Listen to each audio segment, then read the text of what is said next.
Тайм-менеджмент денсаулық пен бос уақыт адам баласы қадірін бағалай алмай алданып қалатын екі байлығы. Мұхаммед саллаллаху алейкум пайғамбар. Уақыт ең үлкен сый және адамзатқа тегін берілген аса құнды ресурс.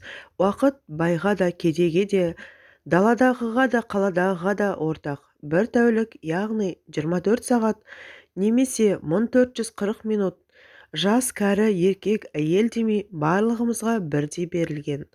Қолыңызды көкірегіңізге қойып, жүрек қағысын тыңдаңыз.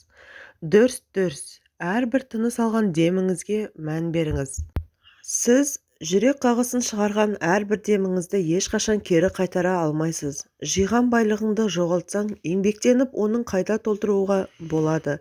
Достарыңды жоғалтсаң, олардың орнына жаңа достар табылады.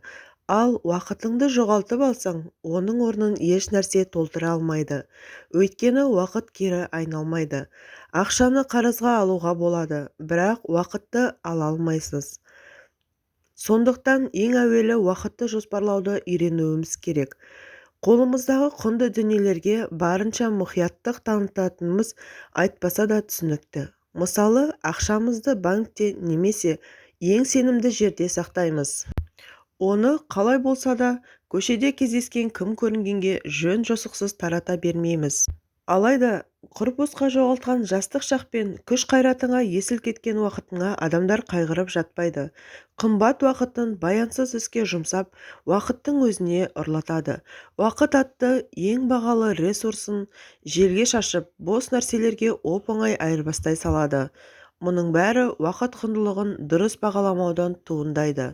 Әсіресе біздің қоғамда бір-біріміздің уақытымызды жеу кең етек алған. Көпшілік халық шақырылған жерге, тойға, қонаққа уақытында бара бермейді. Тойымыз ең ерте дегенде 2 сағатқа кешігіп барып басталады. Шетелден жаңадан оқу бітіріп келген 2001 жылы үйлену тойына дәл уақытында барамын деп 3 сағат есіктің алдында сопиып күтіп тұрғаным әлі есімде. Содан бері арада аттай 20 жыл өтсе де уақытты бағалау тұрғысынан әлі еш нәрсе өзгере қойған жоқ. Той басталғаннан кейін кем дегенде 5-6 сағатымызды даңғаза ән мен мәні азайған жиналыс тілектерге кетірудеміз.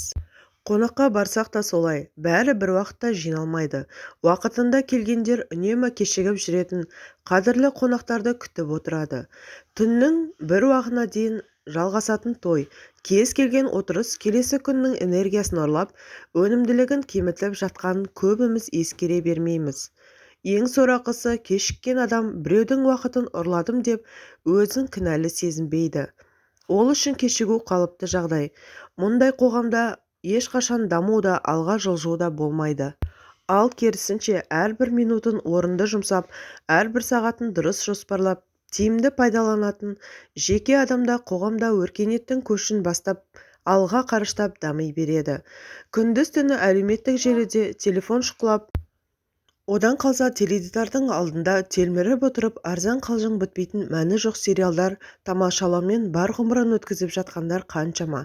Кейбір зерттеулерге сүйенсек, бүгінгі таңда смартфонды орташа қолданатын адамның өзі оны күніне 2617 рет, ал көбірек қолданатындардың 5400 дүркін түртеді екен.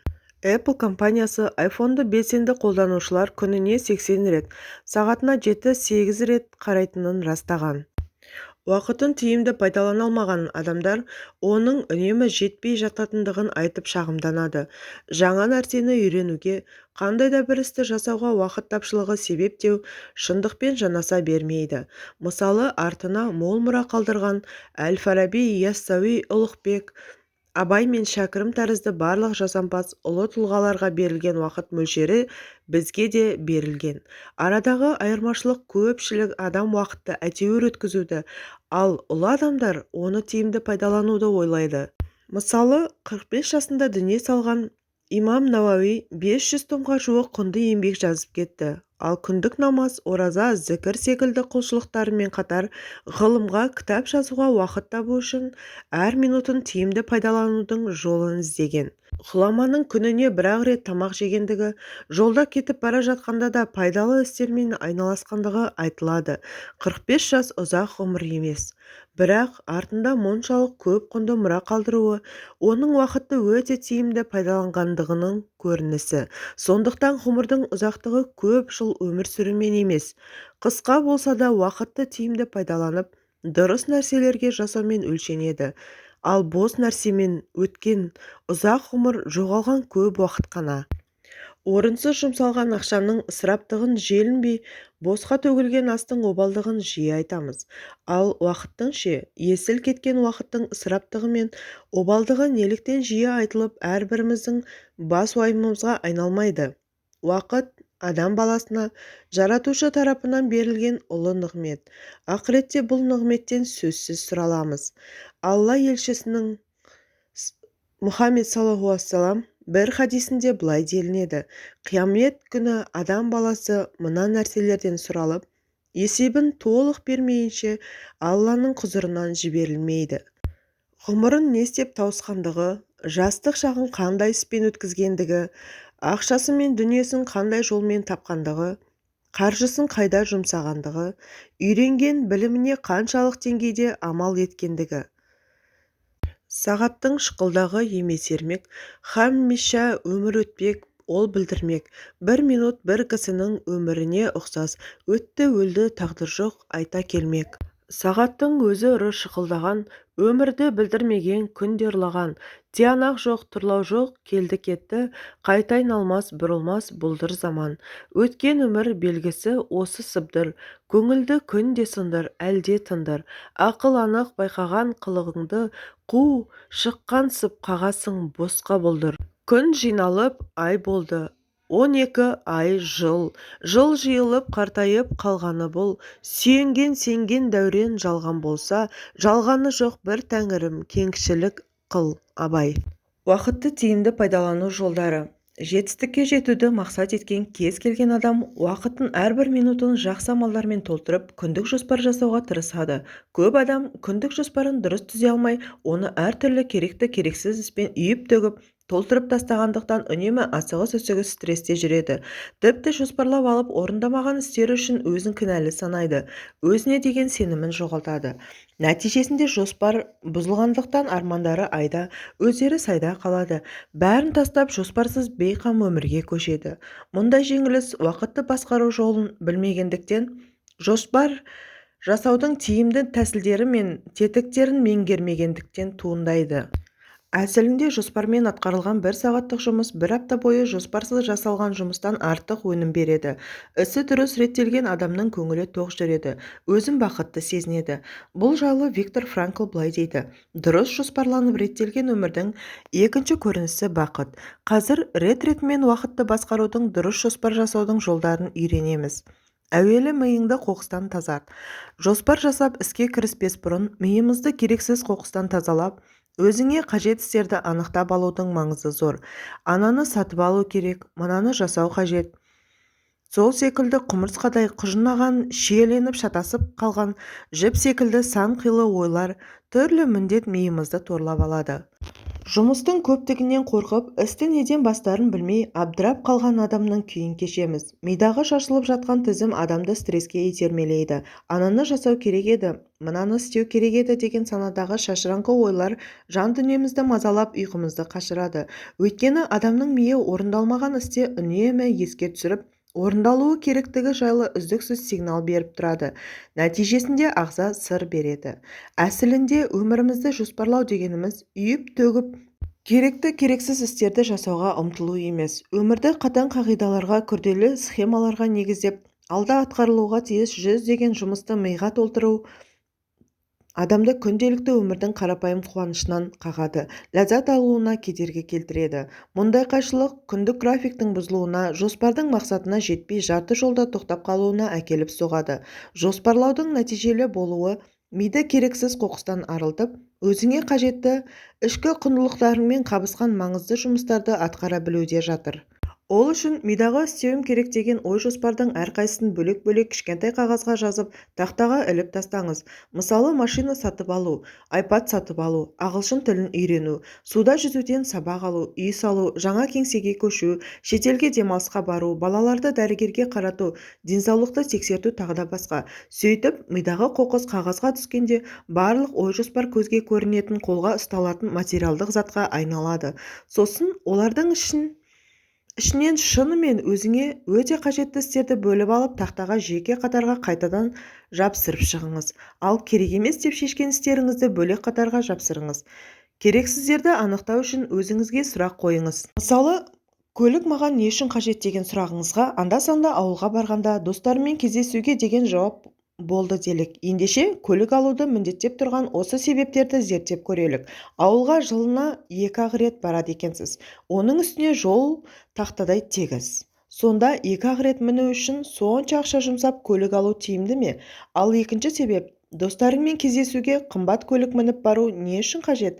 Мақтан үшін, өзіңді олардың алдында төмен санамас үшін.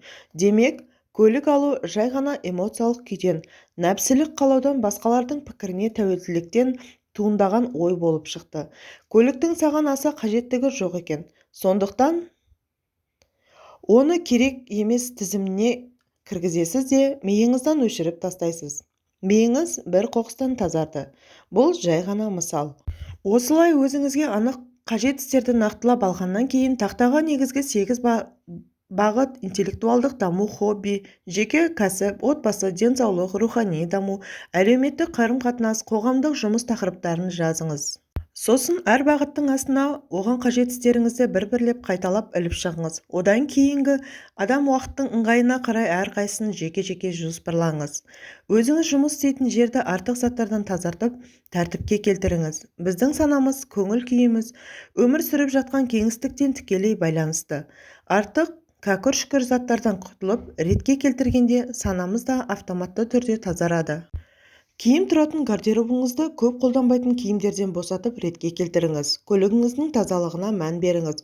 Өмір сүріп жатқан кеңістікпен жиі қарым-қатынасқа түсетін сыртқы әлемдегі хаос санадағы хаосқа себеп болады. Смартфоныңызды қажет емес бағдарлама суреттерді өшіріңіз. Ең көп қолданатын бағдарламаларды алғашқы бетке орналастырыңыз. Тапсырма. Ойдағы жасалынуы тез бүкіл істерді жазып шығасыз. Бірінші кестеге екінші қажетті істерді ғана жазасыз, үшінші кестеге қажетсіз істерді жазасыз. 20-80 қағидасы. Италия философы әрі экономист Вильфредо Федерико Дамас Паретто өзінің жеке меншік бақшасында жұмыс істеп жүріп, бұршақ дақылы жалпы өнімнің 80%-ын, 20%-ын өсімдіктен жинап алатындығын байқайды. Осыдан кейін 20-80 теориясын басқа салаларға қолданып көреді. Нәтижесі таңғаларлық. Италия жерінің 80%-ы халықтың 20%-ына ғана тиесілі екен. Содан кейін ол Италиядағы барлық саладағы жалпы өндірістің 80%-ын, 20%-ы ірі компаниялар өндіретіндігіне көз жеткізеді. Барлық салаға қатысты бұл теңгерімсізді көрсеткіші кейіннен Паретто принципі немесе 20-80 қағидасы деп атала бастады. Бірақ бұл 80-20 көрсеткіші әрдайым тұрақты бола бермейді. Дегенмен бұл теңгерімсіздікті көптеген салада шамалас мөлшерде байқауға болады. Мысалы, тұтынушылардың 20%-ы саудадағы жалпы пайданың 80%-ын әкеледі. Сауда өкілдерінің 20%-ы сату көлемінің 80%-ын қамтамасыз етеді екен. Кез келген кітаптың 20% көлемі 80% мазмұнын қамтиды. Египетте оқып жүрген кезде студенттердің кейбірі емтихан тапсырар алдында кітаптың маңызды жерлерін ғана сызып оқып, қалғанын тастап кетуші еді. Емтихан нәтижелері де жақсы болатын. Бұл қағиданы өмірде қолдану үшін калькуляторды алып, кез келген істің 80-20%-ын есептеп шығарудың қажеті жоқ. Бастысы, жүгіңізді жеңілдетіп, нәтижелі жұмыс істеудің жолдарын білу. Ендеше, оны өмірде қалай қолданған жөн? Бірнеше мысал келтірейін. Әуелі, атқаратын істердің ішіндегі ең маңыздысын тауып, оны орындауға ынта-жігеріңізді шоғырландырыңыз. Кез келген істі орындаудың ең қысқа, ең тиімді жолын қарастырыңыз. Ең маңызды істерді ең жоғарғы деңгейде кемеліне жеткізіп жасаңыз да, ал қалғандарын жақсы деңгейге орындасаңыз жеткілікті. Немесе мүлдем айналыспаңыз. Кәсібилігіңізді өзіңіз таңдаған бірнеше салада терең дамытыңыз. Барлық салада мықты болуға талпынбаңыз. Үйіңіздегі артық заттарды таратып беріңіз. Жарамсыз болса қоқысқа тастаңыз. Бөлмелері бос тұрған көп бөлмелі үлкен үйді сатып, өзіңізге қолайлы кішірек баспанаға көшіңіз. Компанияңыздағы пайдасы аз, өнімсіз қызметкерлерді босатыңыз да, олардың айлығын нәтижелі жұмыс істейтін мамандарға бөліп беріңіз. Тауарлардың ішінде көп сатылмайтын басқа орын алып, ақшаңызды ұстап тұрған өнімдерді қысқартыңыз. Бір ғана іске басымдық бер. Кісінің кемел діндарлығының көрінісі өзіне қатысы жоқ нәрселерді тәрк етуі. Әзірет Мұхаммед саллаллаху алейхи уассалам. Кеңдікпен өтсін десең, ерте кешің, бір іске жұрт қанайтын сарп қыл күшің. Мәшһүр Жүсіп. Екі кеменің басын ұстаған суға кетеді. Мақал. Күндік болсын, мейлі апталық немесе айлық, тіпті жарты бір жылдық болсын, жоспар құрған кезде маңыздылығына қарай белгілі бір істерге басымдық танытпасаңыз, көп жағдайда жетістікке жету мүмкін болмай қалады. Қазақтың екі кеменің басын ұстаған суға кетеді деп мақалдауы да сондықтан. Нақты бір іске аса мән беріп, баса назар аудармаған жағдайда қалған істің айтарлықтай нәтижелі болмайтындығын Рима ақыны Публий Сирде бір уақытта екі нәрсені бірдей жасауға тырысу, еш нәрсені жасамау деген сөз деп түйіндесе, американдық жазушы Ор Мандино мынау өмірде кімде-кім белгілі бір іске көңіл бөліп, баса назар аудара алса, сол адам нақты жетістікке жетеді деп жазған. Зерттеуші Кевин Круз өзінің уақытты басқарудың 15 сыры атты еңбегінде жетістікке жеткен жеке тұлғалар өміріне зерттеулер жасаған. Олардың ерекшелігі күндік жоспарына қаптаған жұмысты тізіп қоймайтынын, уақытты басқарудың күрделі техникаларын, түрлі диаграмманы қолданбайтындығына назарымызды аударған. Бұлардың орнына олар өмірлік құндылықтарға көбірек мән беріп, дұрыс дағдыларға сүйенетіндіктерін, атқаратын шаруаларының ішінде ең маңыздысына баса назар аударып, басымдық танытатынын анықтаған. ақш-тағы Миссури штаты университетінің профессоры Тереза Макан уақытты басқару, өнімділік, стресс тақырыптары бойынша арнайы зерттеу жүргізген. Зерттеу қорытындысы бойынша жетістікке жетудің негізгі кілті дұрыс басымдық беру және уақытты басқарудың дұрыс техникаларын қолдану екендігіне көз жеткізген. Қысқасын айтқанда, жетістіктің кілті ең маңызды ісіңді және оны қалай жүзеге асыру жолдарын білуде екен. Расымен де маңызды күрделі іскен ерекше назар аудармастан, жалпы атқарылатын істердің тізімін үйіп-төгіп, күндік жоспарға кіргізген жағдайда адамның ерік-жігері шашырап, қуаты мұқалады. Кез келген кедергі немесе шұғыл шаруалар маңызды ісіңізді кейінге шегере береді. Мысалы, сіз ағылшын тілін үйренемін деп ниеттендіңіз. Сөйтіп, бұл мақсатыңызды басқа күнделікті атқарылатын жалпы істермен қатар қойып, оған басымдық танытпасаңыз, нақты нәтижеге қол жеткізу екі талай. Көбінесе шұғыл атқарылуға тиіс істер арасында бұл мақсатыңыз өзін жоғалтып алады. Сондықтан күніне бірнеше іске ғана аса назар аударып басымдық беру керек. Ынта-жігеріңізді бір іске шоғырландыру керек. Мысалы, өз басым қараша айында мойнымдағы остеохондрозды емдеуді маңызды мәселе ретінде қарағандықтан, бір ай бойы арнайы уақытымды бөлдім.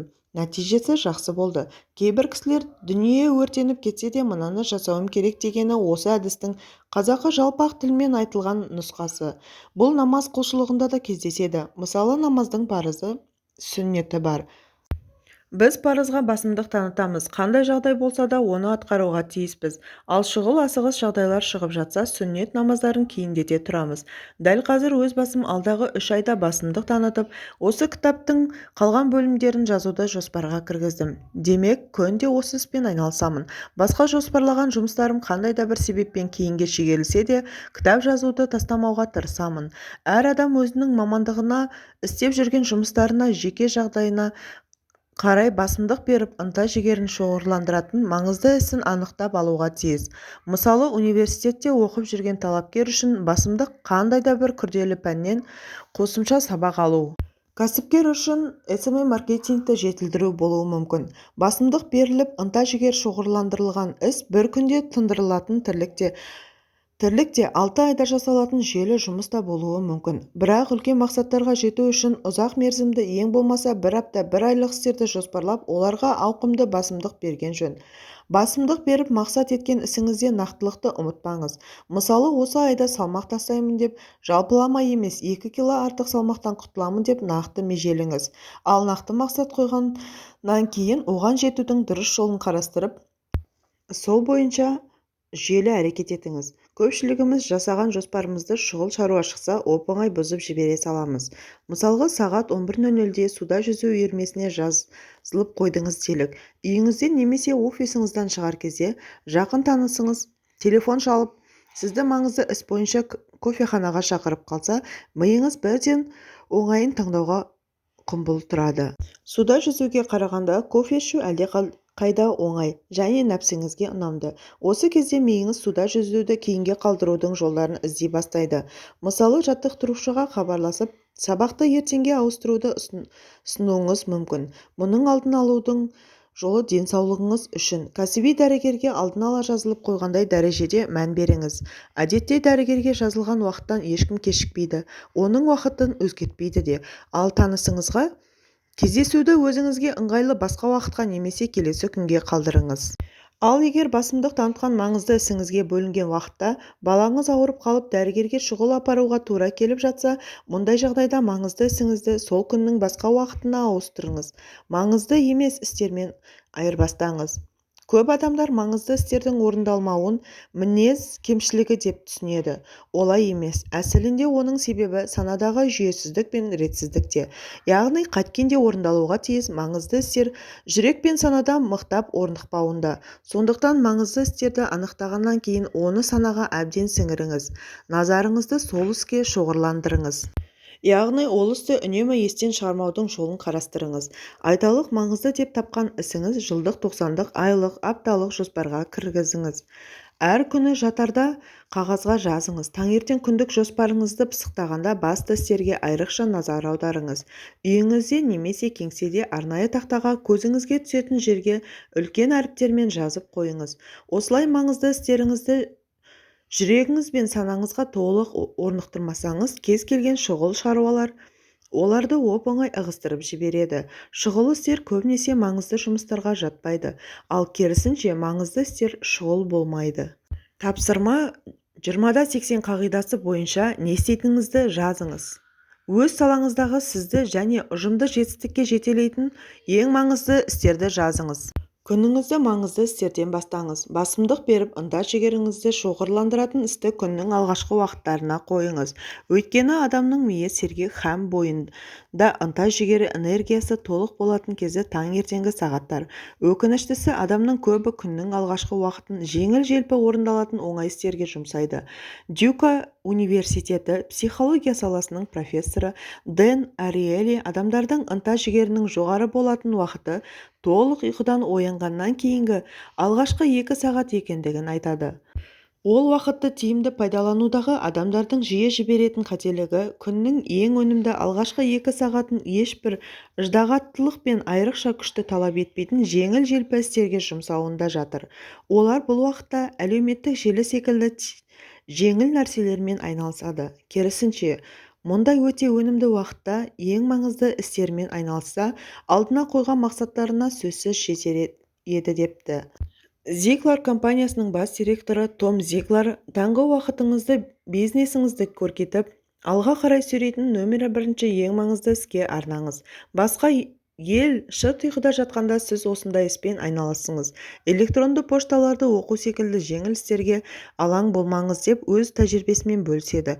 Ал PR for Anyone әр адамға насихат компаниясының бас директоры Кристина Дэвис бұған қатысты былай дейді. Менің анықтағаным таңғы 6-дан түске дейінгі аралық өте берекелі уақыт.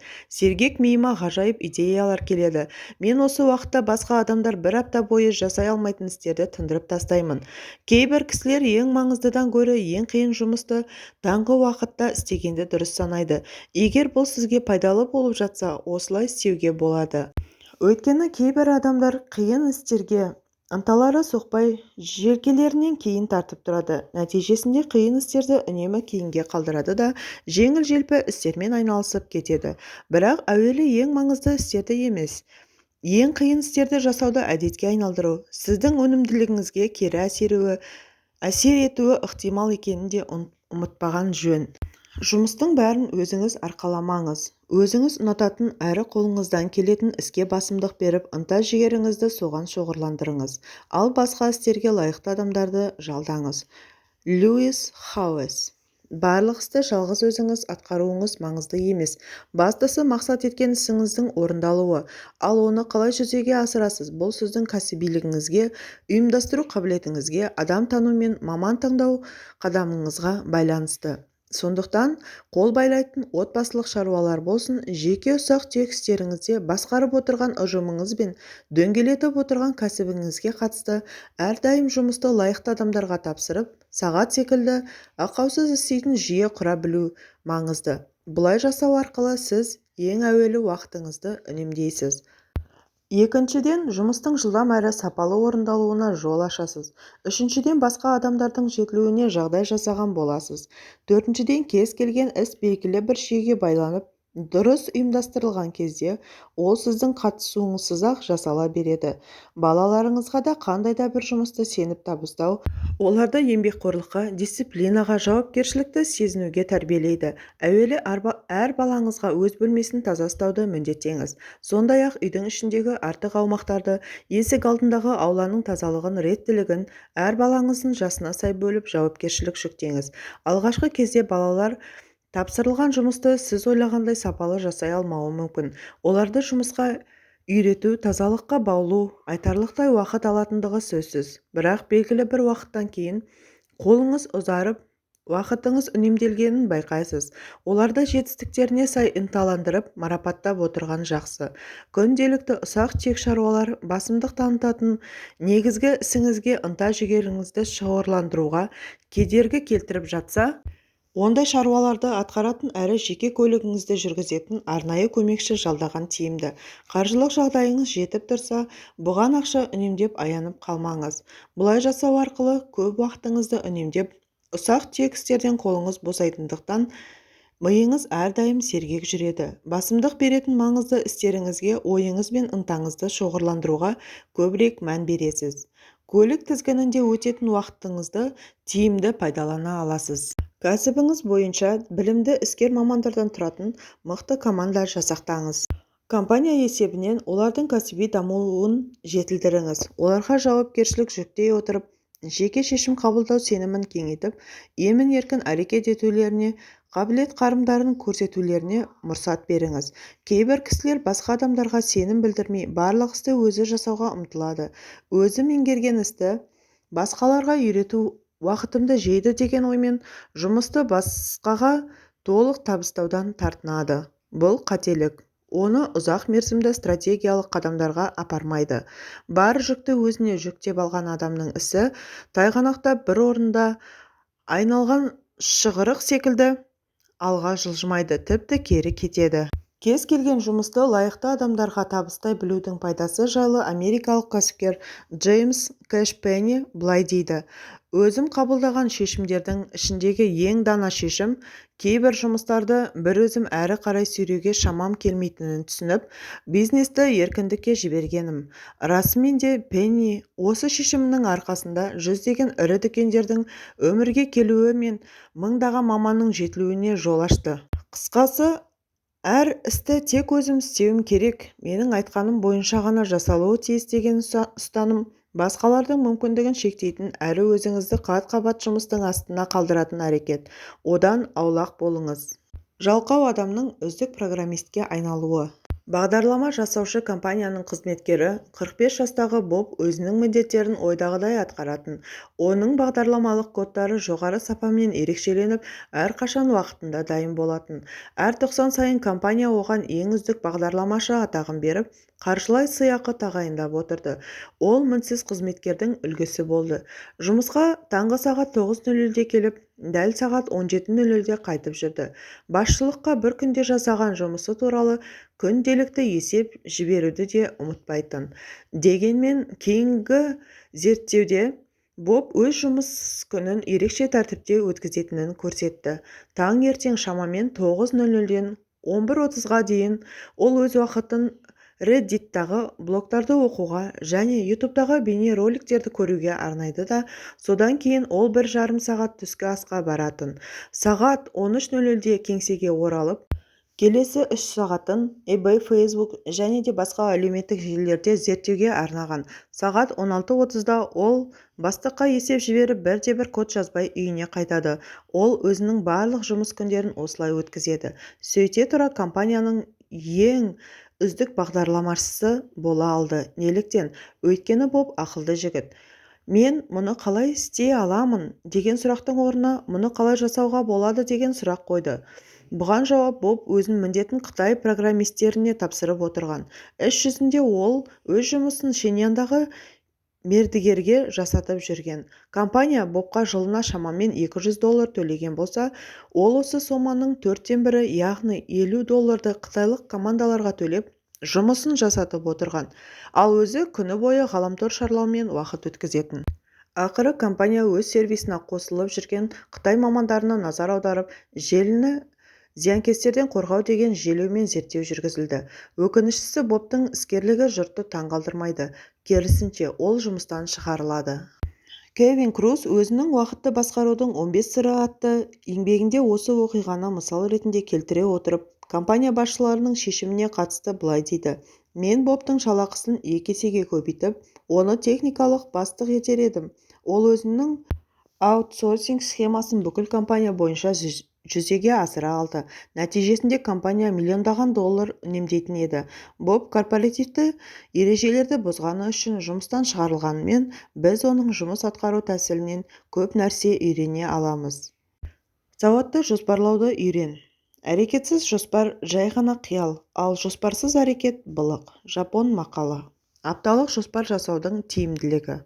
Болжамды істер мен мақсаттарды қамтыған жылдық, 90-дық, айлық жоспар болғаны дұрыс. Сондай-ақ, жүзеге асыруды көздесек, нақты күндік жоспар жасаймыз. Алайда күндік жоспарға енгізілген маңызды ісімізді жоспарда жоқ шұғыл шаруалар бұзып кетіп жатады. Осының алдын алатын жол кем дегенде апталық жоспар жасаған дұрыс. Бұл бізді әртүрлі өзгеріс жағдайда жұмыс істеуден құтқарады. Ол үшін әр күннің жоспарын жасап, маңызды істерге арнайы екпін беріп, оларды апталық жоспарға қоса енгізген дұрыс. Апталық жоспар күндік жоспарға қарағанда анағұрлым үйлесімді әрі мазмұнды шығады. Өйткені 7 күннен тұратын апталық цикл жұмыс күндерімен қатар тынығып бойдағы қуатымызды қалыпқа келтіруге мүмкіншілік беретін демалыс күндерінде қамтиды. Апталық жоспардың артық тұсы біріншіден еркін қимылға, екіншіден шұғыл болатын өзгеріске икемділігі.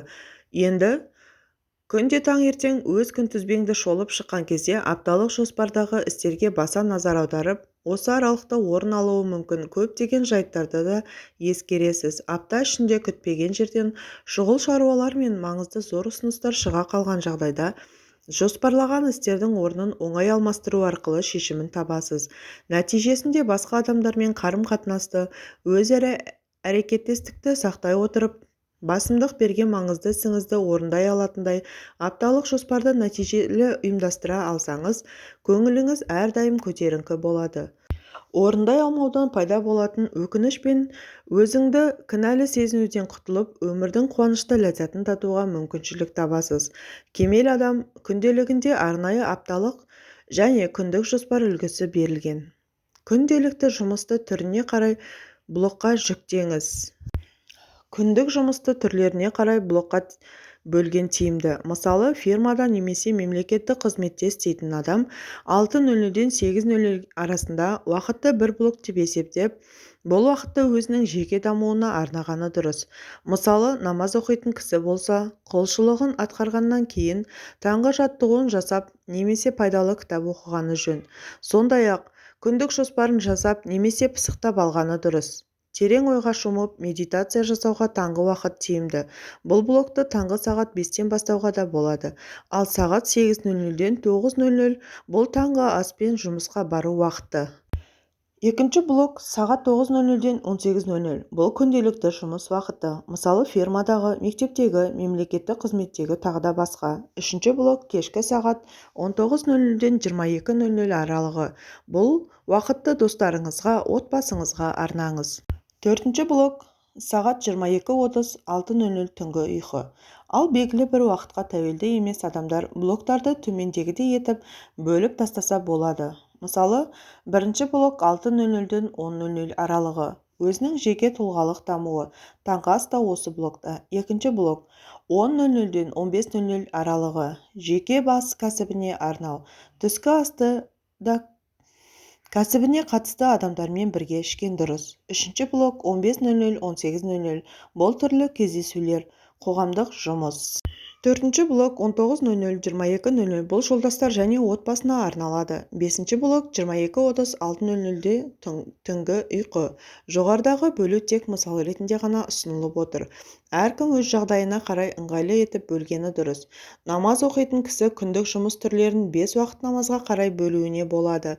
Мысалы, таң намазынан кейін күн шыққанға дейінгі уақытта тұлғалық дамуға арнаса, бесін намазына дейінгі аралықты жеке кәсіби істеріне, ал бесін намазынан екінді намазына дейін түрлі кездесулер. Ал екінді намазынан ақшамға дейін қоғамдық жұмыстарға бөлу дегендей, ақшам мен құптам намазының ортасында уақытты отбасына және жора жолдастарына қалдыру тағы да басқа. Аптаның кейбір күндерін атқаратын ісіңізге қарай басымдық бере отырып бөлуге болады. Мысалы, бірнеше кәсібі бар кәсіпкер апта күндерін кәсіп түрлеріне қарай бөліп, басымдық танытса болады. Үлгі ретінде айтар болсақ, дүйсенбі күні өндіріс шығаратын кәсіпорынға барады, ал сейсенбі күнін алып сататын ферма жұмыстарымен айналысады. Аптаның қалған күндерінде солай түрлі жұмысқа бөлек-бөлек арнауға болады. Ал сенбіде ағайын туыстарға баруға немесе үйге қонақ шақыруға, жексенбі күнін отбасымен өткізуге қалдырады. Дәруіш. Баяғыда бір дәруіш сапарға шығыпты. Жолай оны бір атты кісі мінгестіріп ала кетеді. Атты кісі баяу жүруді, мінгесіп келе жатқан дәруішпен әңгімелесуді білмейді екен. Тапырақтатып тоқтамай шаба береді. Біраз уақыттан кейін дәруіш аттыдан тоқтауын өтініп жерге түседі де бір шама уақыт үнсіз күйде өзімен өзі болады. Атты кісі дәруіштен мұның хикметін сұрайды. Сонда дәруіш: жылдам жүргенің соншалық, денем сенімен ілескенімен рухым артта қалып қойды деген екен.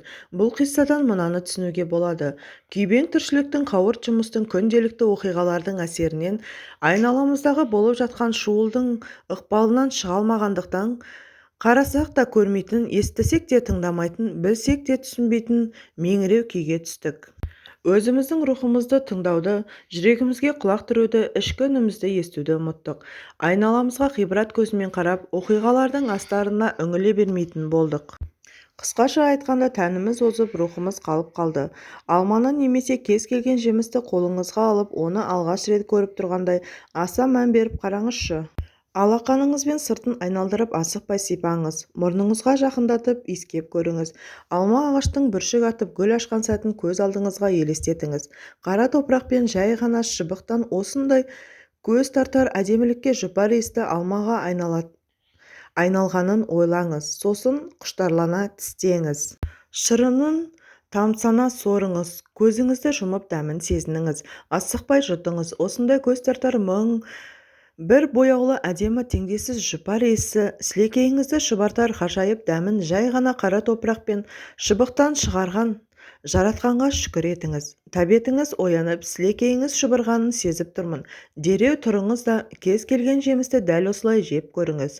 Шалқар деген рухы мықты жас жігітті танимын. Омыртқасы сынып 10 жылдан аса уақыттан бері арбаға таңулы.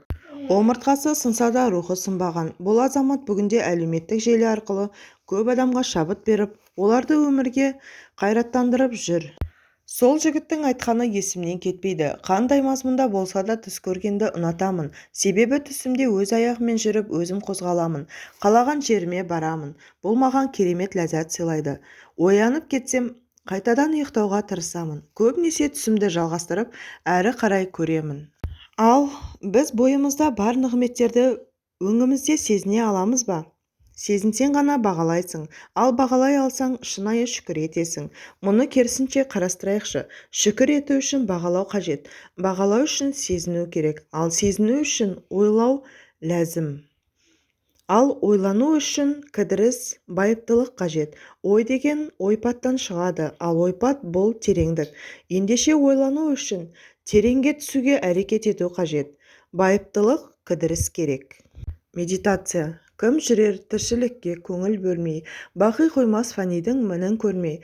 Міні қайда екенін біле алмассың, терең ойдың телміріп соңына ермей. Абай. Медитация ұғымы ағылшын тіліндегі медитатио, яғни терең толғану деген мағынаны білдіретін сөзден шыққан. Бүгінгі таңда медитацияның Будда дініне тән тәсілі әлемде көбірек танымал. Оңашада терең толғану, тыныш жағдайда жан дүниеңе үңілу, өзіңнің ішкі үніңді естуге ұмтылу тағы да басқа әрекеттері қадым заманнан бәрхам оны әртүрлі дін, әрқилы атаулармен атап келген. Оның атқарылу тәсілдері де әрқилы. Медитация құлшылық ретінде жасалатыны секілді стресстен арылу, денені босату, тынығу, ойды жақсылыққа бағыттау, көңіл күйді көтеру мақсатында да атқарылады. Ал исламда Алламен терең байланысқа түсіп, тыныштыққа қауышып, рухани ләззатқа бөлену әрекетінің басында намаз құлшылығы тұр. Жұрт шырт ұйқыда жатқанда түнгі тахаджуд намазын оқып, мінәжат зікір етудің орны дінімізде айрықша. Зікір етудің орны дінімізде айрықша. Сондықтан түнгі құлшылық барлық кемелдікке ұмтылған тақуа жандардың ажырамас ғибадаты саналған. Сондай-ақ дінімізде медитацияның орнына тафаккур, халует, мурақаба тәсілдері бар. Құранның бірқатар аяттары терең ойға шомып, толғануға шақырған. Мысалы, Әли Имран сүресінің 190-191 аяттарында. Шүбәсіз, күллі аспан әлемі мен жердің жаратылуында, түн мен күннің алма-кезек ауысып, ұзарып қысқаруында ақыл иелері үшін ғибратқа толы талай айқын белгілер бар. Олар тікесінен тік тұрып та, отырып та, бір бүйіріліп жантайып та, үнемі Алланы еске алады. Хам күллі аспан әлемі мен жердің жаратылысына терең ой жүгіртіп, уа Раббымыз, сен мұны бекерге мақсатсыз жаратпадың. Сен мақсатсыз, мәнсіз іс істеуден аулақсың. Бізді тозақ отынан сақтай көр делінген. Бұл аят ақыл иелерін жаратылыстың мәнін іздеуге, терең толғануға шақырған. Пайғамбарымыздың саллаллаху уассалам көптеген хадисінде оңаша отырып, Алланы зікір етудің аса сауаптылығы тіпті ақыретте жаратқан панасына алатын адамдар қатарында болатындығы білдірілген. Басқа да бір хадисінде 1 сағат терең ойға шомып, толғану 1 жылдық құлшылықтан артық деген. Алла елшісі Мұхаммед саллаллаху уассалам таң намазынан күн шыққанға дейін зікір етумен болған. Рағд сүресінің 28 аятында біліп қойыңдар, жүректер Алланы еске алумен тынышталады делінген. Демек, Алланың 99 есім сипатының мағынасын түсіне отырып зікір ету, арнайы мінәжат дұғаларын оқу жүректерді тыныштыққа бөлейтіндігін түсінеміз. Зікір арқылы жаратқанның көркем есімдерінің жаратылыстағы көріністерін аңғарып, көз алдыңа елестету арқылы терең ойға шому, Алланың сансыз жақсылықтары мен нығметтерін көруге тырысу, тафаккур құлшылығына жатады. Мысалы, өз тәжірибемде таң намазынан кейін мүмкіндігінше «Лә илаха иллаллах» деп баяу түрде әуендетіп 100 рет қайталаймын. Бұл зікірді айтқан сайын көз алдыма күллі жаратылысты ойша елестетуге тырысамын. Бір ғана ұлы жаратушының құдіретімен басқарылып тұрған барша тіршілік көз алдында көрініс табады. Бір-бірімен қарғыспай, қозғалыста тұрған миллиардтаған жұлдыздар бір мезет өз межесінен ауытқымай айналып бара жатқан жер шары секілді алып планеталарды елестетемін. Буырқанып жатқан теңіз, оның тұңғиық түбіндегі түрлі түсті үлкенді-кішілі сан алуан тіршілік иелері, солардың бәрі Алланың құдіретімен ризықтанып жатқанын ойша толғанамын. Нөсерлеп жауған жаңбыр, сылдырлап аққан су, түбіндеп шыққан көк, жайқалып өскен гүл, сыбдырлаған жапырақ, туа сала енесін іздеп жүгірген кішкентай сүйкімді қозы, тағы да басқа сырға толы жаратылыс кереметі бәрі көз алдыма келеді. Осыларды кемел түрде жаратып, ешбірін назардан тыс қалдырмай орнымен жайғастырушы ұлы Алланың шеберлігі мен құдіретін ойлау арқылы ғажайып күйге бөленесіз. Алланың әр көркем есімінің мағынасына сай олардың әлемдегі көрінісін көруге тырысу қажет. Мысалы, я мухаддир, яғни нәзік есеп иесі дегенде әрбір нәрсенің нәзік есеппен жаратылғандығын ойлайсыз. Жаратылыстағы ғажайып өлшемді көруге тырысасыз. Мысалы, күн межесінен бір сәт алға немесе артқа кетпей дәл уақытында күнделікті шығып батуы сияқты. Алланың жәмил, яғни аса көркемдік иесі есімін айтқанда жаратылыстың сұлулығын, көркемдігін көз алдыңыздан өткізіп, таң тамаша боласыз. Я Рәззақ дегенде жаңа туған сәбиге берілген сүттен бастап, жердегі құрт құмырсқа теңіз түбіндегі түрлі тіршілік иесіне дейін үзбей ризық беріліп жатқанын ойлауға тырысасыз. Я Қадир дегенде Алланың әлемдегі құдіретті көрінісін байқайсыз. Терең тыныс алып, баяу дем шығарудың стресстен, қобалжудан арылып, денені босаңсытуға, ойыңды белгілі бір нүктеге шоғырландыруға, терең толғануға пайдасы зор. Бұл тәсілді сопылық өкілдері өздеріне тән ерекше тәсілмен жүзеге асырады. Олар сыбызғы аспабы арқылы мұңға, сырға, тереңдікке толы түрлі әсем ырғақтарды ойнаған, яғни сыбызғыны үрлегенде баяу тыныс алып, жаймен дем шығарып, мұңлы да сырлы ойлардың тұңғиығына батқан, жаратқанмен терең байланысқа түсіп, керемет рухани ләззат алған. Тассауф әуендерінің сарыны да сазы да бөлек. Османалы емханаларында арнайы әуендер арқылы психологиялық стресс, ұйқысыздық секілді рухани аурулармен қатар тән ауруларын да емдейтін болған. Қай әуеннің нендей саз бен мақамның қандай ауруға ем болатындығы туралы мәліметтер бүгінге жеткен. Османалы дәуірінде емхана жобалауында музыканттар өнер көрсететін арнайы сахна, судың сарқырамасы қарастырылған. Сондай-ақ емханаларда түрлі әтірдің хош иісі де аңқып тұратын болған. Ұлы көрме ғажайыптары. Алла тағала бізді бұл дүниеге өзінің ғажайып туындылары ұсынылған ғалам атты ұлы көрмені тамашалап, ондағы әрбір сұлу да ғажап жаратылысқа қарап, оның ұлы авторын, шынайы жаратушы иесін тапсын, танысын, білсін, құдіреті мен шеберлігінің шексіз ілімнің алдында таңғалып, бас иісін деп жіберген. Мысалы, кез келген атақты суретшінің табиғатты өрнектеген суретіне қарап таңғалып, тамсана таңдай қағамыз. Оның өнерін, шеберлігін, талантын мойындап, оған мақтау айтамыз. Тіпті сол суретшімен бір сәт бірге болуды мәртебе санап, суретке түсіп жатамыз. Туындысын қыруар қаржымызды қиып сатып аламыз. Ал енді сол суретшінің салған суретін бір сәт бағалап көрелікші. Өспейді, өнбейді, 4 мезгілде әртүрлі құбылысқа енбейді, ағаштары жеміс бермейді, сулары ақпайды, құстары сайрап, балықтары жүзбейді. Міне, біздер осындай жансыз жасанды көшірме суреттерге қарап, авторының шеберлігіне таң қалып, тәнті болып жатамыз. Бірақ сырттағы көркемдегі ғажап мына шынайы әлемге көңіл бөлмейміз. Ондағы жарығы мен жылуын үздіксіз төккен күнді, жұпар иісі аңқыған сан алуан гүлдерді, әртүрлі жеміс жидегін шашу еткен ағаштарды, құрлық пен теңізді мекендеген сансыз қасиетке ие, жанды жансыз атаулыны көздің жауын алар жасампаздыққа тұнып тұрған жалпы табиғатты жаратқан негізгі ұлы суретшіні, шебер жаратушыны елемеуге бола ма? Саналы адам үшін нағыз мақтауға ие сол жаратушы емес пе? Қалай ғана оның құдіретінің, шеберлігінің, ұлылығының алдында таң қалып, оған мақтау айтпастан жай-барақат жүре аламыз. Неліктен ғибадат, мінәжатымыз арқылы ұлы құдіретпен бірге болуды өзімізге мәртебе санамаймыз? Ендеше адам баласының ең басты міндеті ұлы жаратушыны тану, оның ұлылығын дәріптеп, бас иіп мадақ айту. Иә, оның құдіреті мен құзыретінің шеберлігі мен шексіздігінің өлшеусіз ілімі мен теңдеусіз ұлылығының алдында таңғала бас иіп мақтау айту құлшылықтың нағыз өзі. Абайдың әрбір ақылды адамға иман парыз, әрбір иманды адамға ғибадат парыз деген мәні терең сөзінің бір қыры осы болса керек. Жан дүниеңе үңіл. Әбігерлікке толы қарбалас мына өмірден, айқай-шуға толы күйбең тіршіліктен өзіңді бір мезет азат етіп тыныштықты іздеңіз. Адам баласы тыныштықта ғана жан дүниесінің үнін естіп, өзінің ішкі әлеміне үңіле алады.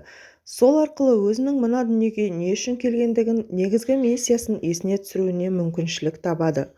Өзінің ішкі әлемінің үнін естіп, өзін жете тани алмаған адамның сыртқы әлемде шынайы жетістікке жетуі екі талай.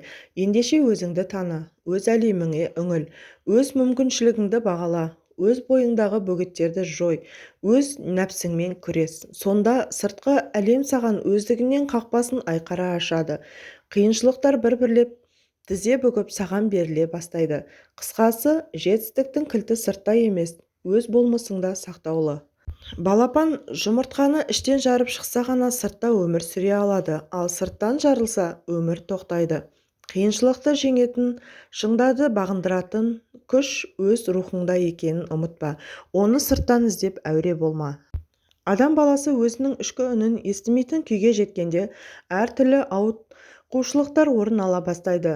Мәнсіз өмірден бітпейтін әбігерліктен жаны жабырқап, рухы мазасыз күй кешеді. Жаратушыға арқа сүйеп, тәуекел ете алмаған соң сан түрлі тәуелділікке тап болып жатады. Сөйтіп, адам ішкі мазасыздығын кетіру үшін адал, арам деп талғамай түрлі жолды іздей бастайды. Түнгі клуб па, жоқ әлде арақ, есірткі, анаша ма, мұның бәрі рух аштығынан болады. Таңғы уақыттың берекесі мол. Уа Алла тағала, үмбетімнің ерте тұрғанына берекеңді бере көр. Әзірет Мұхаммед саллаллаху алейхи вассалам. Таң атпай оянған қандай ғажап. Өйткені мұндай дағы адамды дәулетке және даналыққа жетелейді. Аристотель. Таңғы уақытта ояу болу өте маңызды. Өйткені бұл сәтте басқа уақытта кездесе бермейтін мол береке бар. Әбігерлікке толы қарбалас тірлік басталмай тұрып, мұндай берекелі уақытты жеке тұлғалық дамуға арнаған тиімді. Өйткені бұл уақытта сені ешкім мазаламайды.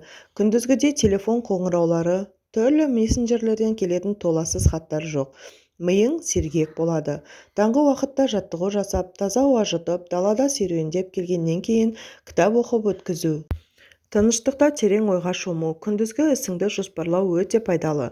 Ел шырт ұйқыда жатқанда біршама жұмысты тындырып тастайсыз. Далада серуендеу, спортпен айналысу арқылы бойыңа жағымды қуат жинағандықтан тұла бойың күні бойы сергек жүреді. Атқаратын ісіңе күш-жігер жинап аласың. Позитивті тудырады. Нәтижесінде таңғы уақытты осылай жақсы істермен өткізген адамның көңілі көтеріңкі, әрі жетістікке жеткен жанның рухы шат болады. Мұндай адамның өмірі берекеге толады. Қазақтың ерте тұрған әйелдің бір ісі артық, ерте тұрған еркектің ырысы артық дегені неткен керемет қағида. Хадисте Алла елшісі саллаллаху алейхи вассалам таң намазын оқығаннан кейін орнынан тұрмай зікір етіп, күн әжептәуір көтерілгенге дейін отыратын еді делінген. Таңғы уақытта ояу болып, оны барынша тиімді қолдана алған адам өмірін айтарлықтай жақсы жаққа өзгертіп, діттеген мақсатына жете алады.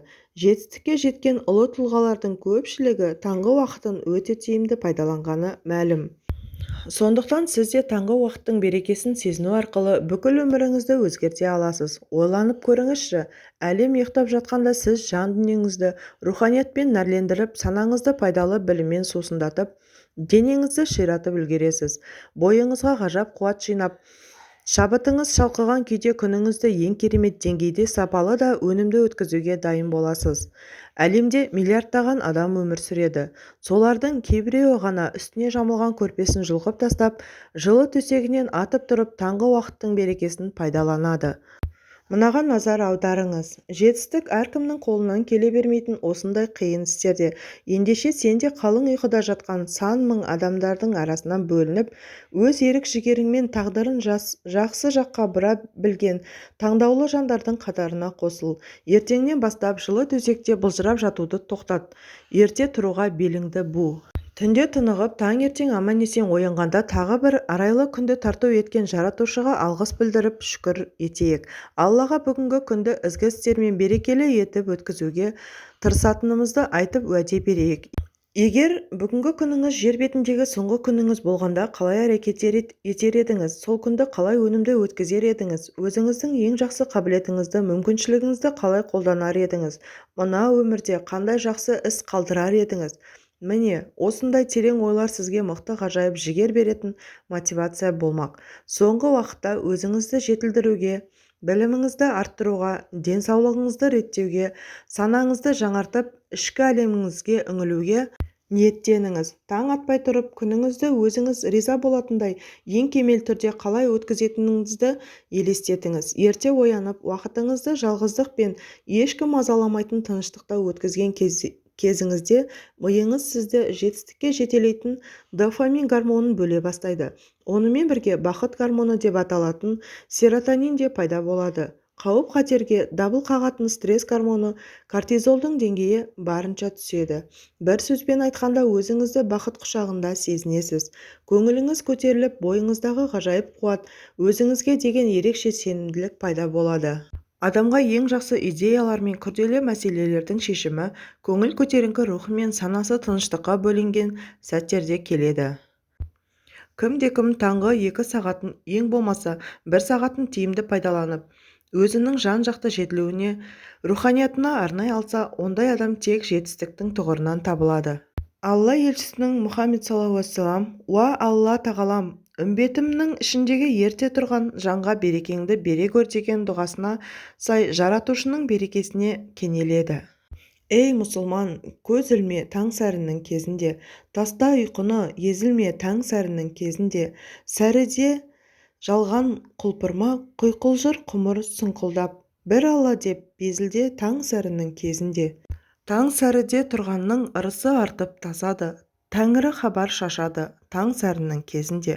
Таң сәрінің кезінде көк қақпасын ашады, дидарға қадам басады таң сәрінің кезінде. Таң сәріде тұрғайсың, Құдайға құлдық ұрғайсың, күнәдан сөйтсең жұрдайсың таң сәрінің кезінде. Таң сәрінің ләззатын ғашық құлдар сезінген, көрер хақтың сипатын таң сәрінің кезінде. Тамылжып дүние таң атпай, жайнайдау бәрі жәннаттай, Тәңірге қылғын тағаттай таң сәрінің кезінде. Қожа Ахмет Яссауи 68-ші хикмет. Таңғы уақытты тиімді өткізу үлгісі. Таңғы сағат 6:00-де ұйқыдан ояну.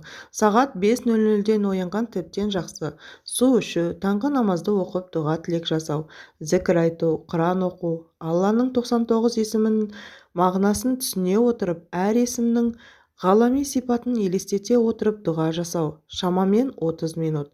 Таңғы жаттығу, жүгіру немесе таза ауада серуендеу. Бұларды атқарған кезде құлақ қабыңызды киіп, пайдалы ақпараттарды немесе аудиокітап тыңдаңыз. 30 минут.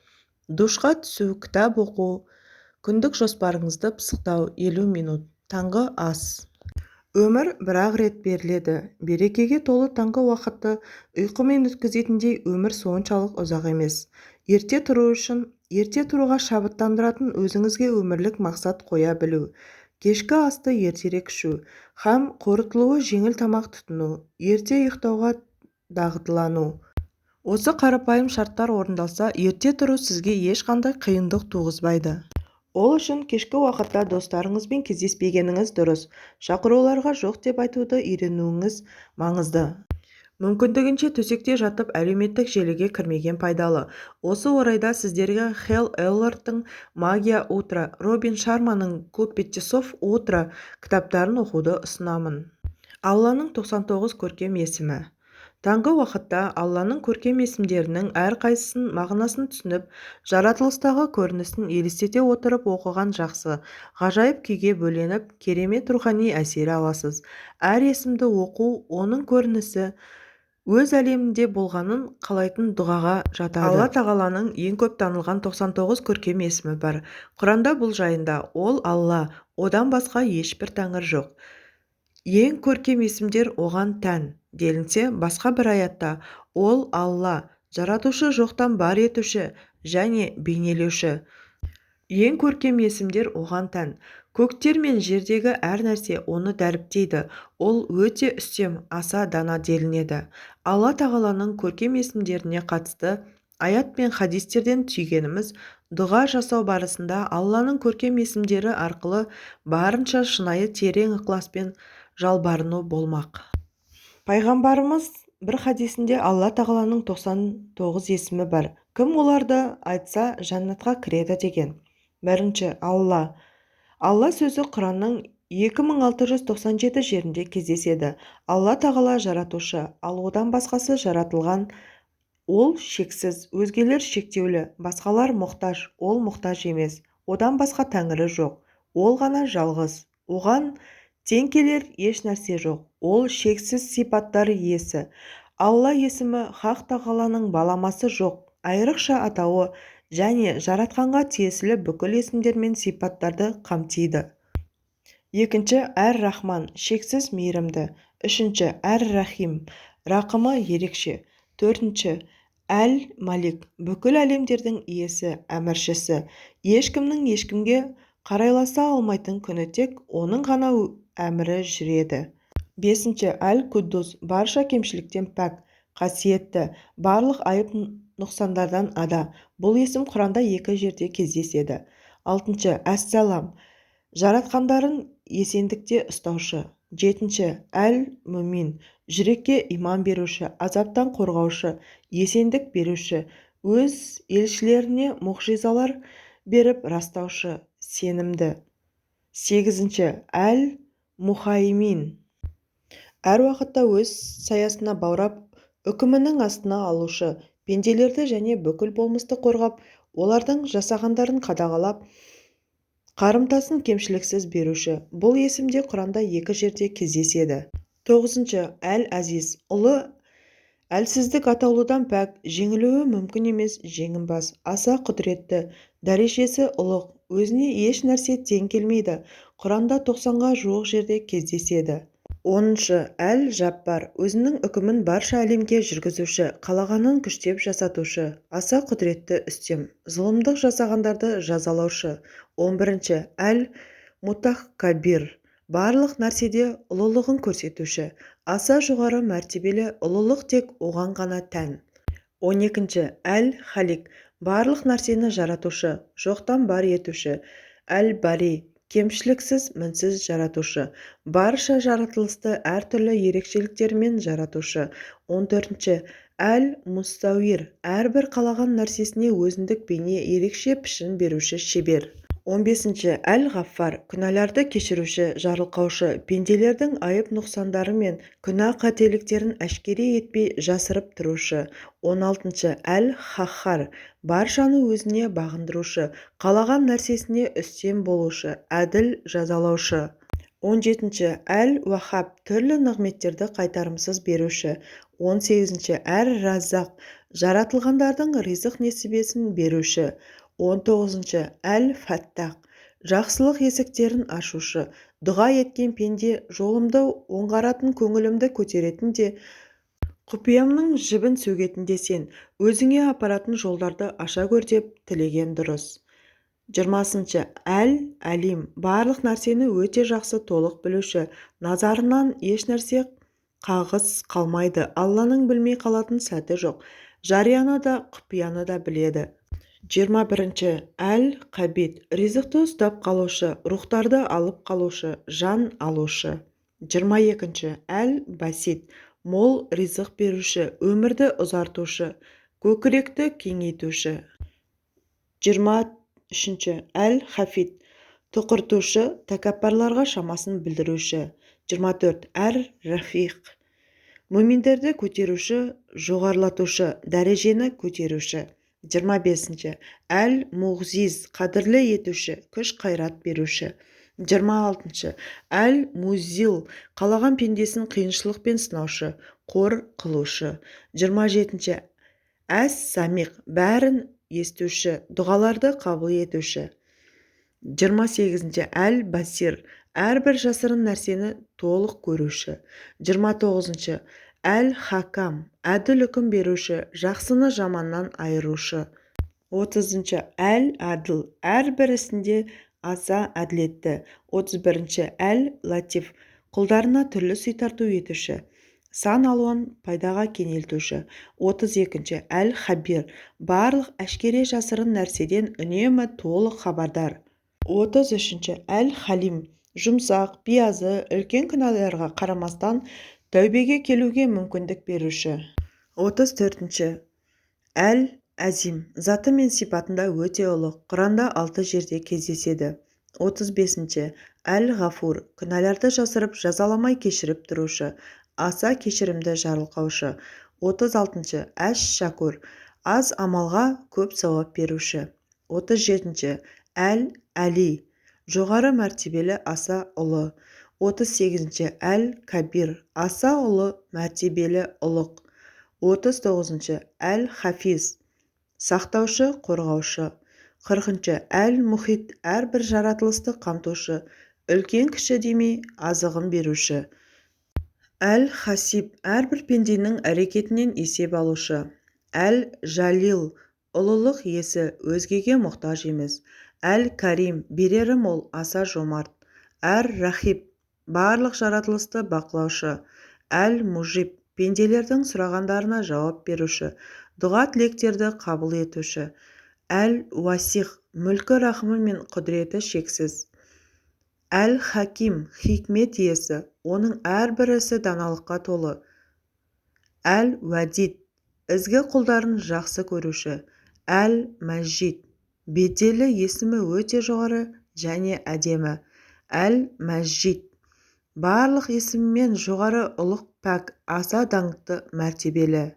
Әл-бағис, өлілерді қайта тірілтуші, пайғамбар жіберуші. Әш-шахид, әрбір нәрсеге куә болушы. Әл-хак, оның бар екендігіне шүбә жоқ, ол ақиқат иесі. Әл-уакил, құрандарының істерін орындаушы, қорғаушы, жебеуші. Әл-қауи, шексіз құдірет иесі. Әл-матин, берік, өте мықты. Әл-уали, мүміндерге дос және жақын жәрдемші. Әл-хамид, мақтау мен мадаққа лайық. Әл-мұхси, әрбір нәрсенің санын, есебін білуші. Әл-мүбди, тіршілікті жоқтан бар етуші, барлық нәрсенің ең әуелгісін жаратушы. Әл-мұғит, жаратылғандарды өлтіріп қайта тірілтуші. Әл-мұхи, тірілтіп өмір беруші, өлгендерді қайта тірілтуші. Әл-мумит, жан алушы. Әл-хай, мәңгі тірі. Әл-хайюм, барлық нәрсені ұстап тұрушы, мәңгілік басқарушы. Ұлы Алла тағала өздігінен бар болуы ешкімге тәуелді емес. Әл-уәжид, қалағанын кез келген уақытта бар етуші. Әл-уахид, затында, сипаттарында, есімдерінде жалғыз, серігі жоқ. Әс-самат, еш нәрсеге мұқтаж емес, мінсіз. Әл-қадир, қалаған нәрсені істеуге құдіреті жетеді. Әл-мұқтадир, барлық нәрсеге күші жетуші. Әл-мұхаддим, қалаған нәрсесін қалаған уақытында жасай алушы. Әл-муахир, қалаған нәрсесін кейінге шегеруші. Әл-әуал, бастауы болмаған, әу бастан бар болушы. Әл-ахир, соңы жоқ, мәңгі. Әз-захир, бар болушы, ашық болған. Әл-батин, заты мен болмысы жасырын болған. Әл-уәли, әлемді жалғыз өзі басқарып иелік етуші. Әл-мутағал, нұқсандықтардан пәк. Әл-бәр, құлдарына деген жақсылығы көп.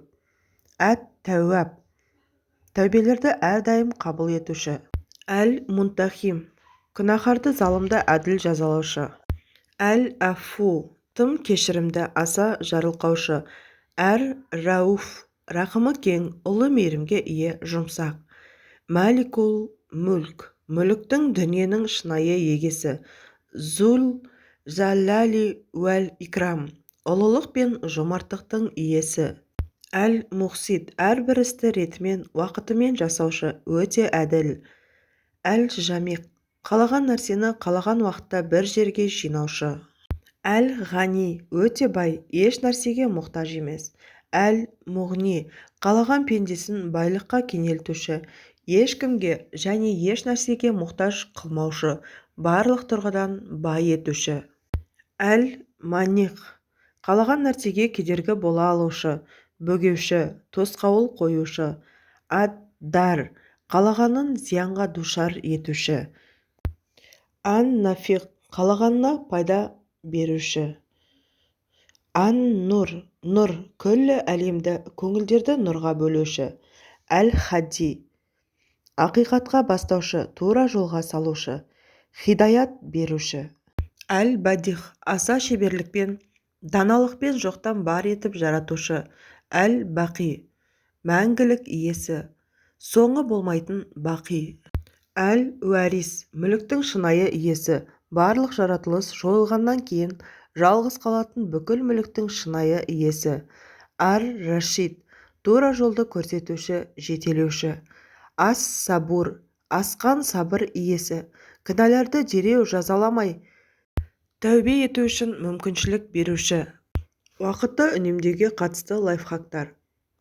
Әлеуметтік желілер мен түрлі мессенджерден келетін хабарламаларды өшіріп қойған тиімді. Егер бейтаныс адамдар телефон соғып, уақытыңызды босқа алуы жиілесе, танымайтын нөмерлерге мүлде жауап бермеңіз.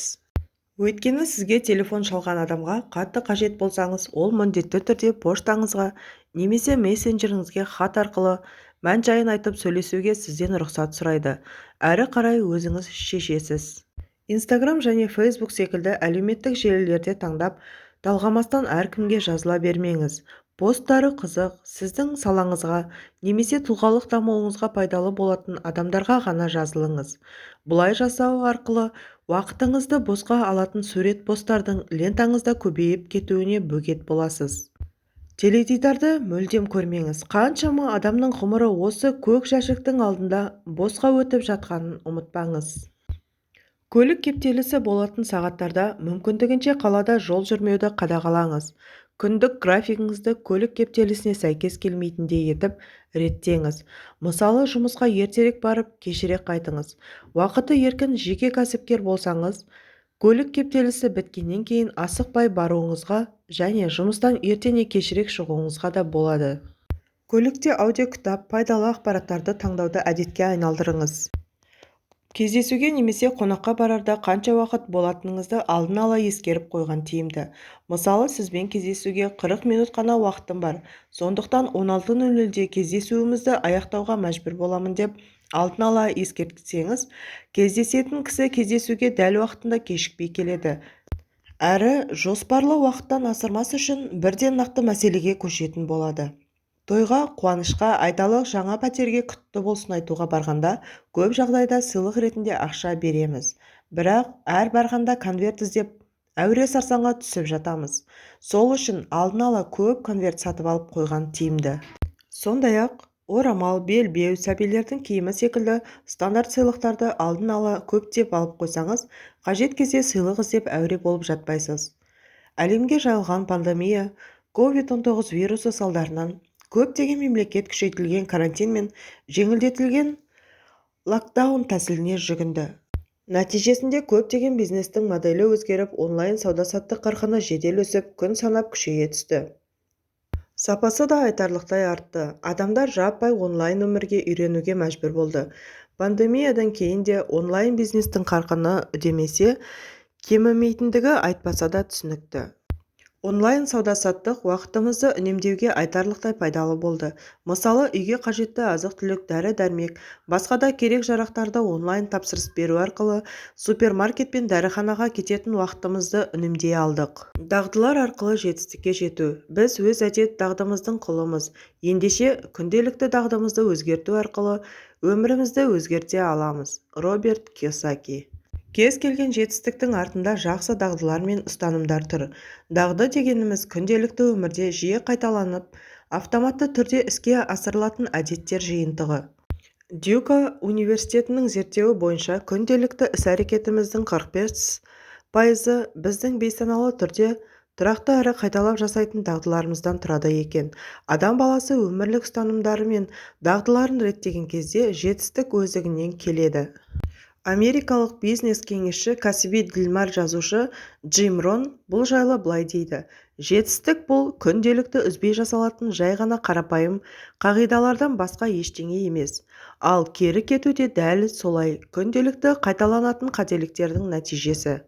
Расымен де кез келген жетістікке жеткен тұлғалардың өмірін зерделеген кезде, олардың бойында өмірлік жақсы дағдылар қалыптасқанын, айнымас берік ұстанымдары болғанын байқаймыз. Өйткені бір жақсы ұстаным екінші бір жақсы іске жетелейді. Бір жақсы дағды басқа бір пайдалы әдетке итермелейді. Өмір бір жағын түзеткен кезде басқа жақтары да өздігінен өзгере бастайды.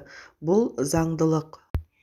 Жаман дағдылар да адам өміріне осылай кері әсер етеді. Олай болса, өмірлік ұстанымыңызға баса назар аударып, жақсы дағдыларды қалыптастыруға талпыныңыз. Қарапайым дағдының өзі тұрақты түрде жасалса, үлкен жетістікке жетелейді. Мысалы, таңғы уақытта және жатар алдында 10 беттен кітап оқуды әдетке айналдырған кісі жылына 7300 бет кітап оқып тастайды. Бұл дегеніңіз 30 кітап. Ал дәл осы дағдыны 10 жыл бойы үзбей жасайтын болсаңыз, 300 пайдалы кітапты оқып тастайды екенсіз. Тек таңертең немесе жатар алдында 5 беттен ғана оқығанның өзінде жоғарыдағы санның жартысындай кітапты бітіресіз. Ал мұншалықты кітапты пайдалы білім арқылы көкжиегіңіз кеңіп, өмірде кездескен мәселелерді тиімді шешуді үйренесіз. Жаңа тәсілдерді меңгересіз. Қалыптасқан өміріңізді бірден радикалды түрде өзгертемін дегеннен гөрі, күнделікті өміріңізге қарапайым әдеттер мен дағдыларды енгізу көп жағдайда жемісті болады. Дағдылар қанша уақытта қалыптасады? Мен ұрыстың 10 мың тәсілін үйренген адамнан қорықпаймын. Есесіне бір тәсілді 10 мың рет қайталап, дағдыланған адамнан қорқамын. Брюс Ли. Кез келген істі күнделікті жиі қайталап жасағанда миыңызда сол іске қатысты нейрондық жаңа байланыстар пайда болады. Соның нәтижесінде дағдылар қалыптасады. Бұл белгілі бір уақытты қажет етеді. Нейрон аралық жаңа байланыстар бастапқыда өте әлсіз болады. Қайталап жасау арқылы қуаттана түседі. Ұзақ жылдар жаман әдеттерді жасау арқылы пайда болған нейрондық байланыстар тым қуатты болғандықтан, адамға бұрынғы дағдыларын жасау оңайға соғады. Робин Шарма Кембридж университетінің арнайы зерттеуіне сүйене отырып, адамда қандай да бір дағдының қалыптасуы автоматты түрде жасалатындай әдетке айналуы үшін 66 тәулік қажет дегенді айтады. Діни негіздерге сүйенсек, дағдының қалыптасуы үшін кем дегенде 40 күн қажет. 40 күн мерзімнің маңыздылығы әдет-ғұрпымызда да жиі кездеседі. Мысалы, жаңа туған сәби осы өмірге бейімделуі үшін 40 күн қажет. Сондықтан оған туғанына 40 күн толғанда 40-нан шығару рәсімі жасалады. Босанған әйелдің де нифас мерзімі шамамен 40 күн. Ішкен астың ағзаға әсері 40 күн сақталады. Алла елшісінің таң намазын басқа бір риуаятта 5 уақыт намазды 40 күн үзбей жамағатпен оқудың артықшылығы жайлы айтқан арнайы хадистері бар. Мысалы, мына хадисте кімде-кім 40 түн намазының алғашқы рәкатына үлгеріп, құптамды жамағатпен оқитын болса, Алла тағала оған оттан азат болуды жазады делінсе, басқа бір хадисте кімде-кім 40 күн Алла разылығы үшін ықыласпен амал ететін болса, жүрегінен тіліне хикмет бұлағы тасиды делінеді. Сондай-ақ Ағраф сүресінің 142 аятында ғибадат, ораза ұстаумен өткізген 30 түннен кейін Тәуратты тапсыру үшін Мұсамен уәделескен едік. Сосын оған тағы да 12 күнді қостық. Осылайша Раббысының оған ғибадат жасау үшін бөлген уақыты 40 түнмен тәмамдалды делінген. Жоғарыдағы аятта Мұса пайғамбардың Раббысымен сөйлесуі әрі Тәуратты қабыл алуы үшін 40 күн бойы ораза ұстап, құлшылық жасауға бұйырылғаны баяндалып тұр. Байқағанымыздай, аятта түнгі ғибадаттың маңыздылығын білдіру үшін 40 күн емес, 40 түн делінген. Құран хадистеріндегі осындай негіздерге сүйенген жүрек ілімінде де 40 күн бойы арнайы оқшаулану арқылы нәпсіні тәрбиелеу тәсілі бар. 40 күн бойы ішкен-жеген асына мән беріп, былайғы уақытта қиынғы соғатын түнгі намаз секілді құлшылықтарды үзбей тұрақты жасап, ораза, дұға, зікірге көп көңіл аудару жолымен жақсы дағдыларды қалыптастыруға бағытталған арнайы тәсіл бар. Осындай негіздерге сүйене отырып, кез келген дағдыны қалыптастыру үшін кем дегенде 40 күннің қажеттігін айтуға болады. Мысалы, 40 күн бойы бір уақытта жатып, бір уақытта тұрған адамның ағзасы, миы әбден бейімделгендіктен, дағдыланған уақытта сағатсыз-ақ автоматты түрде қиналмай тұратын болады. Аса маңызды дағдыларға мән беріңіз. Дағдылар әртүрлі. Кейбір дағдылар өмірімізге оң өзгеріс жасауға ықпалы мол. Мысалы, ерте жату бойдағы жоғалған қуатты толықтай қалпына келтіріп, қиналмай ерте тұруға, сергек оянуға көмектеседі. Ал әбден тынығып, сергек күйде ерте оянған адам сол күнін пайдалы өткізеді. Сондай-ақ спортпен айналысу және сауатты тамақтану дағдысы ерте ұйықтауға көмектеседі. Өзіңе деген сенімділікті оятады, тәртіпке тәрбиелейді. Дені сау адам алдына қойған мақсатына жету жолында энергия тапшылығын сезінбейді. Күнделікті оқу, үйрену дағдысы ойлау қабілетіңді арттырып, дұрыс шешімдер қабылдауға, проблемаларды оңай шешуге көмектеседі. Рухани әлеміңді байытады. Кейбір жаман әдеттер кері кетуге дәл солай ықпал етеді. Ықпалының ауқымдылығы соншалық теріс әрекеттер нәтижесін бере бастайды. Мысалы, жарым түнге дейін ұйықтамай, теледидардың алдына немесе смартфонды шұқылап отыру ертеңгі күні кеш тұруға мәжбүрлейді. Өзіңді қинап ерте тұрған жағдайдың өзінде ұйқың қанып, бойыңдағы қуатың толық қалпына келмегендіктен күні бойы ұйқылы ояу маужырап жүресің, өзіңді нашар сезінесің. Бүкіл күннің берекесіз өтеді. Соның салдарынан қолыңа алған істі тиянақты жасап аяқтауға кедергі келтіреді. Адамдармен қарым-қатынасыңа теріс әсер етуі де мүмкін. Қате шешімдер қабылдауыңа себеп болуы ықтимал. Адам ресурсы мен қуаты шектеулі болғандықтан, өміріңізге оң өзгеріс жасауға көбірек ықпал ететін, сізді мақсатқа жетуіңізге көмектесетін маңызды бірнеше дағдыға аса көңіл аударып, басымдылық танытыңыз. Жақсы дағдыны күнделікті ісіңізге байлаңыз. Дағды қалыптастырудың тиімді тетіктері бар. Ол үшін оған арнайы уақыт бөлудің қажеті жоқ.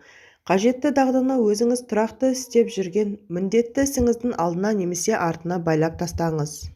Мысалы, мен дәретханаға кіріп шыққаннан кейін 10 рет отырып тұрамын. Аяқтарымды бүгіп, тіземді ішіме тиетіндей етіп, кезек-кезек 15 дүркін көтеріп түсіремін. Сосын бір стақан су ішемін. Таңертең және ұйықтар алдында 10 бет кітап оқимын.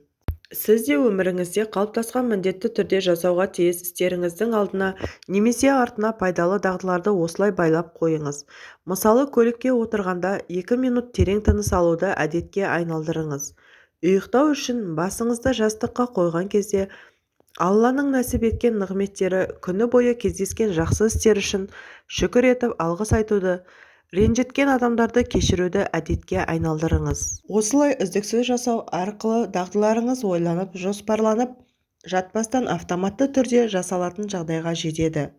Нуджи тәсілі. Ричард Талер атты Чикаго университетінің профессоры Нуджи теориясын ойлап табады. Ол осы жаңалығы үшін 2017 жылы экономика саласы бойынша Нобель сыйлығына лайық деп танылды. Нуджи деп адамдардың іс-әрекетін ешқандай мәжбүрлемей өзгерту тәсілін айтады.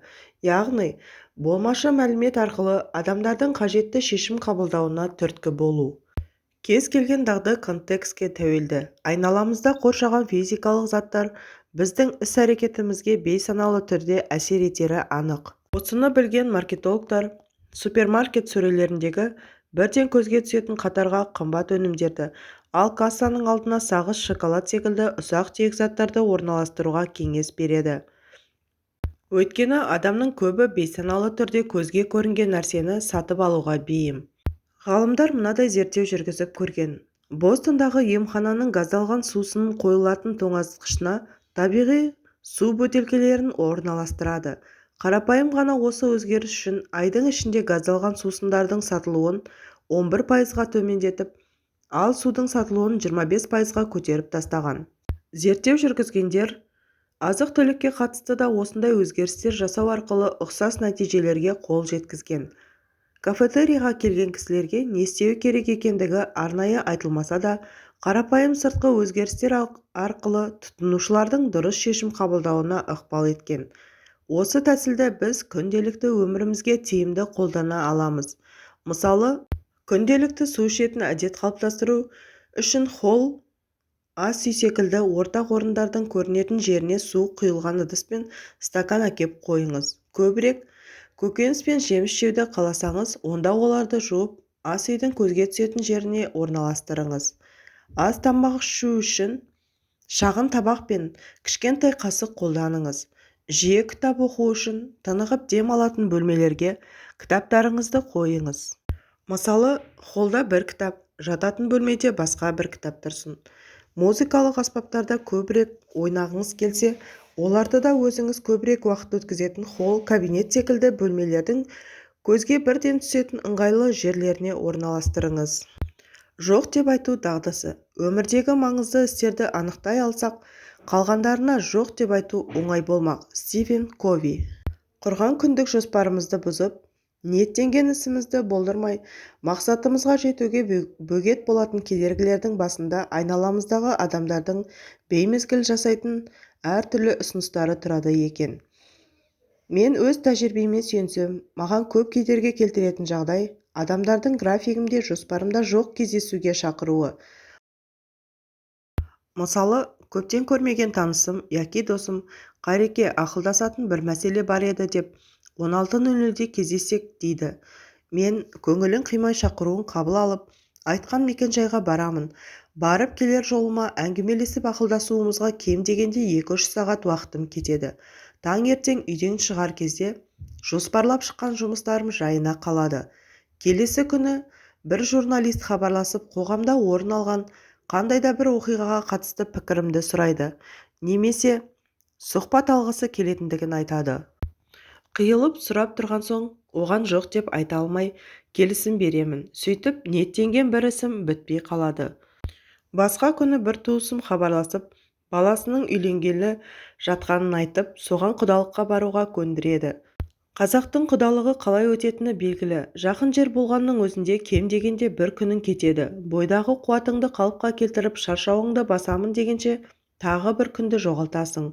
Осылай жоспарда жоқ ұсыныстар мен шақырулар толассыз келіп түсе береді. Ал сен біреуінің көңілін қимасаң, енді біреуінің әдемі сөзіне алданасың. Тағы бірде адамдардың сен жайлы теріс пікірінен қорқасың. Қайсы біреулердің өзіңмен жақсы қарым-қатынаста болғанын қалайсың. Тіпті кейде шақырылған істің қаншалықты уақыт алатындығын есептей алмай қаласың. Нәтижесінде жұмыстарың жайыңа қалып, мақсатыңнан алыстай бересің, немесе айтарлықтай кешігесің. Біздің айналамыздағы адамдардың шақыруларына келісім беріп, айтқан әрбір ұсынысына иә деуіміз, өзіміздің алға қойған мақсатымыз үшін жоқ деу екендігін әрдайым есте ұстаған дұрыс. Сондықтан сыпайы түрде жоқ деп бас тартуды үйренуіміз керек. Мысалы, маған өткенде бір журналист сонау Ақтаудан келгендігін, менен сұхбат алғысы келетіндігін айтып хабарласты. Мен графигім басқа істермен толы екендігін, келесі жолы алдын ала хабарласқан жағдайда келісуге болатынын айтып бас тарттым. Ал бұрындары шақырған жердің бірін қалдырмай бәріне бара беретінмін. Жоқ деуді дағдыға айналдыру барлығынан түгелдей бас тарту дегенді білдірмейді. Біз бір аптаның өзінде талай ұсыныстарға жоқ десек те бір қатарына иә деуге тура келеді. Өйткені өмір қарым-қатынастан, қоғам алдындағы жауапкершілік пен міндеттемелерден адам ретінде көмек қолын созудан тұрады. Сондықтан алдын ала жоспарыңызға кіргізудің ыңғайы келіп тұрса және маңызды істеріңізге кедергі келтірмесе, әрі ұсынысты қабылдаудың өзіндік пайдасы бар болса, онда шақыруға келісім беріп, иә деудің жөні бөлек. Адамдарға көмектескен, қуаныш сыйлаған жақсы, бірақ кез келген шақыруға иә деу сізді мақсатыңыздан алыстатып, жетістікке жетуіңізге бөгет болатындығын ұмытпаған жөн. Сондықтан иә демес бұрын, әрқашан жақсылап ойланып алыңыз. Кез келген аралық бос уақытты пайдалану дағдысы. Бос уақыт пайда бола қалса, тиімді пайдалануды әдетке айналдырыңыз. Қалалық жерде күніне кем дегенде 40 минутымыз тек жолға кететіні белгілі. Бұл дегеніңіз жылына 14.600 минут, яғни 243 сағатымыз жолда өтеді деген сөз. Көлікте тұлғалық дамуыңызға үлес қосатын, білім көкжиегіңізді кеңейтетін пайдалы ақпараттарды, бағдарламаларды тыңдауға, тіпті шет тілін үйреніп алуға да болады. Мысырда оқып жүргенде күніне арабша 30-40 жаңа сөз жаттайтынмын. Бірақ оларды жаттауға арнайы уақыт бөлмеймін. Университеттен қашық жерде тұрамыз. Оның үстіне Каир қаласында көлік кептелісі өте көп.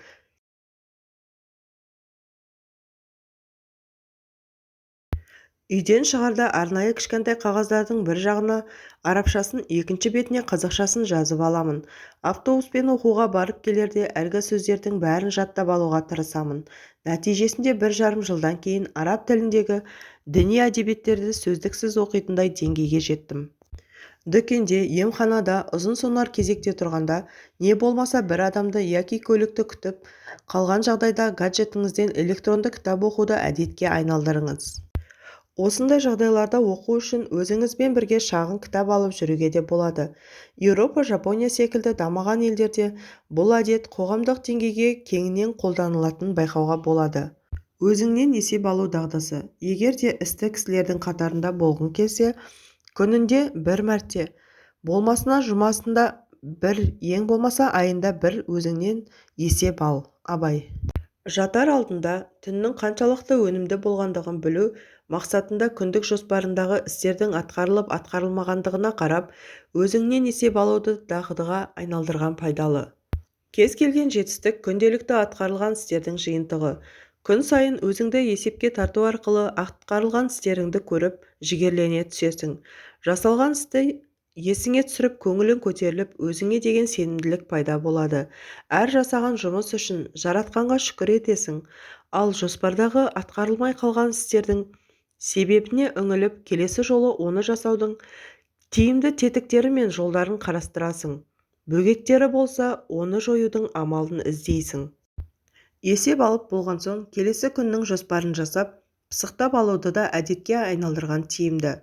Алдыңа қойған мақсатқа апарар жолдың қай жерінде келе жатқаныңды білу үшін аптасына, айына бір рет өзіңнен өзің есеп алуды да ұмытпа. Әзіреті Омар Алланың таразысына тартылмас бұрын өздеріңнен есеп алыңдар деген. Ізгі жандар өзінен бүгін Алла ризалығы үшін қандай іс қылдың деп есеп алатын болған. Құранда әр адам ақыретіне не әзірлегеніне назар аударсын делінген.